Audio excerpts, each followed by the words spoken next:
Alafu Masanja sogea. Yeah. JB ndiye anayefuata hivi sasa. Jacob Steven JB ndiye anayefuata hapa kutoa maneno mbele ya mkuu wa mkoa. Tumsikilize. Sogea.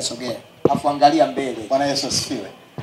Mheshimiwa mkuu wa mkoa, mimi wala sitaki kupoteza muda. Kwanza nakushukuru kwa kufikiria kwamba kuna haja ya kuongea na wasanii. Ni roho Mungu amekuongoza. Umefanya kitu kizuri sana. Lakini nilikuwa naongea na Niki wa pili pale. Nikae huko. Napendaga nikiongea nimwangalie mtu. Mtanisamehe sana. Kuna vitu tunaweza tukaongea hapa mheshimiwa.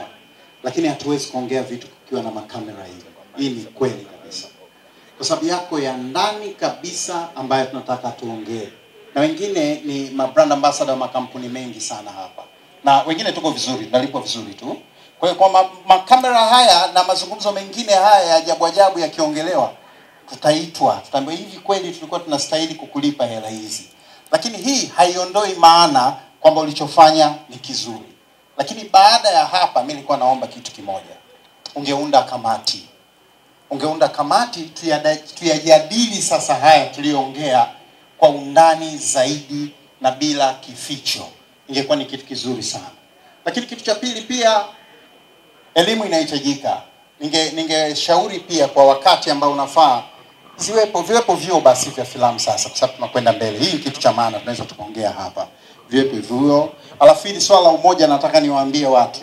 Umoja hauji kwa sababu watu wengi hawako vizuri. Watu wasipokuwa na hela hawezi kuelewana. Wakati watu wengi walipokuwa na hela watu walikuwa wanaelewana tu. Lakini haya hatutakiwi tuongee hapa tena. Narudi.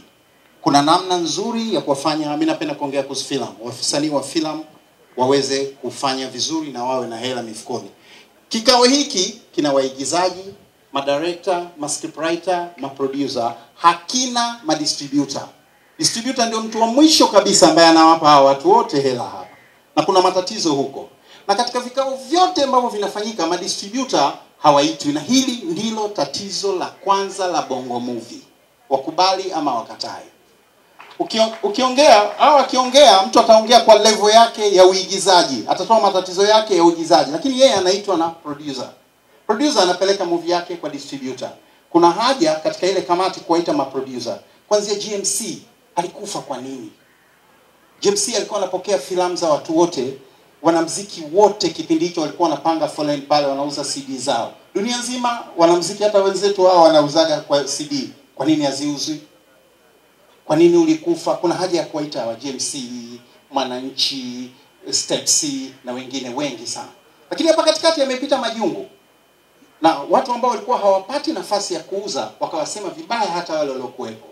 Lakini yote kwa sababu kulikuwa hakuna hela, kulikuwa na uchache wa producer, wa distributor. Laiti wale wangekuwepo kusingetokea vurugu. Mheshimiwa, unda kamati. Hii kamati kazi yake ya kwanza iwe kuongea na hawa distributor. Wapi walifeli? Serikali ifanyeje iwasaidie? Wakiweza wale, msanii wa mwisho atapata hela. Hakuna mtu atasimama hapa kusema hajalipa bima afya. Hajalipa bima afya kwa sababu hana hela. Producer amuiti kufanya movie yake. JB, Bon Chick Bon Jen, one piece in town. I love you. Yeah, huyo alikuwa ni JB. Mheshimiwa RC,